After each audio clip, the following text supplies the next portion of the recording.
विजय अरोड़ा, एक ऐसा नाम जो 70s के हिंदी सिनेमा की शान बनकर चमका। उनकी पर्सनालिटी में एक नर्म सी अदा, एक शरीफ सी मुस्कुराहट और एक दमदार स्क्रीन प्रेजेंस था। चेहरे पर हमेशा एक हल्का सा इनोसेंस रहता था जो उनकी हर रोल को और भी यादगार बना देता। उनकी आंखों में वो मखमली डिप थी जो उस दौर के रोमांटिक हीरोज की पहचान होती थी। विजय अरोड़ा उन एक्टर्स में से थे दोस्तों जिनके आने से सीन का हर माहौल सॉफ्ट, ग्रेसफुल और क्लासिक हो जाता था। विजय अरोड़ा का जन्म 27 दिसंबर साल 1944 को हुआ था।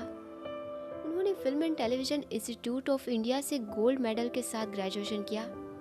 ये दिखाता है कि एक्टिंग उनके लिए सिर्फ एक शौक नहीं थी, जिसे उन्होंने पूरी मेहनत से सीखा।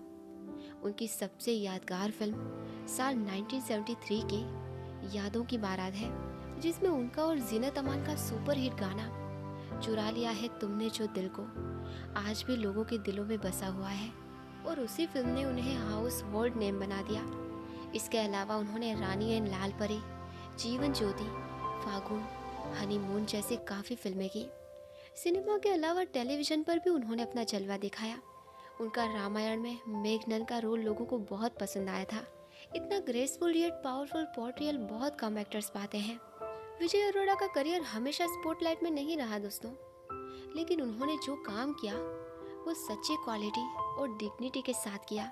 वो कॉमर्शियल रेस का हिस्सा कम बने, लेकिन उनके रोल्स आज भी उनकी पहचान बनकर लोगों को याद आते हैं। उनका करियर शुरुआत में बहुत प्रॉमिसिंग था, पर टाइम के साथ उन्हें बिग बैनर्स रोल मिलना कम हो गया। 70 और 80 में इंडस्ट्री स्टार इमेज पर चलती थी, जहां अमिताभ बच्चन जैसे एक्शन हीरोज ने मार्केट टेक ओवर कर लिया। विजय अरोड़ा एक सॉफ्ट, रोमांटिक और स्वीट लुकिंग हीरो थे। उनका स्टाइल 70 के मिड के बाद के ट्रेंड से मैच नहीं हुआ। उनका करियर धीरे धीरे डाउन हो गया। यादों की बारात की ह्यूज सक्सेस के बाद भी उनको वही लेवल की बड़े बैनर वाली फिल्में नहीं मिल पाई। फिल्म इंडस्ट्री उस जमाने में स्टार पावर और लॉबी कल्चर से चलती थी, और कई बार दोस्तों टैलेंटेड एक्टर्स को भी स्पॉटलाइट से दूर कर दिया जाता था।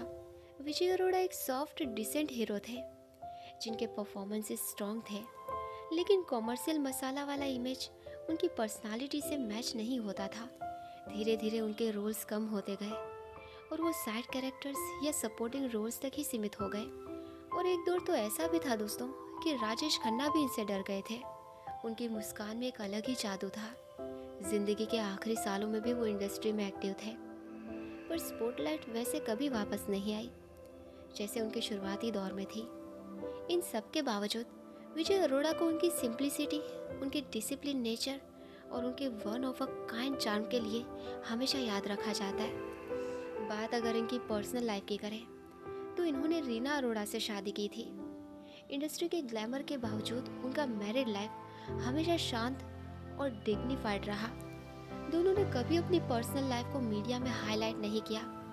उनका एक बेटा भी है, फरहाद विजय अरोड़ा, और वो भी इंडस्ट्री से जुड़ा हुआ है। विजय अरोड़ा एक फैमिली लविंग इंसान थे दोस्तों। घर, फैमिली और अपने सिंपल लाइफस्टाइल में ही वो खुश रहते थे। उन्होंने कभी अपने आप को लाइमलाइट के प्रेशर में नहीं डाला। वो काफ़ी स्पिरिचुअल और क्विट नेचर के थे। 2 फरवरी 2007 को लीवर खराब हो जाने की वजह से इनकी डेथ हो गई। तब वो मुंबई में ही थे और अपने घर पर फैमिली के साथ रहते थे। इनकी तबीयत काफ़ी टाइम से ख़राब चल रही थी। उनकी डेथ शांत इन्वायरमेंट में हुई। उनके करीबी लोगों ने बताया कि वो एंड तक मेंटली स्ट्रॉन्ग और डिग्निफाइड रहे। आखिरी वक्त तक वो बिल्कुल फिल्मी ग्लैमर से दूर एक सिंपल, फैमिली ओरिएंटेड ज़िंदगी जी रहे थे। इंडस्ट्री इवेंट्स, पार्टीज, इन सब से उनका ज़्यादा लेना देना नहीं था। अपनी वाइफ, बेटा और अपने घर की शांति, यही उनका कंफर्ट जोन था। विजय अरोड़ा ने कभी कंप्लेन नहीं किया कि उन्हें स्टार ट्रीटमेंट नहीं मिला। बस चुपचाप डिग्निटी के साथ अपनी लाइफ जीते रहे।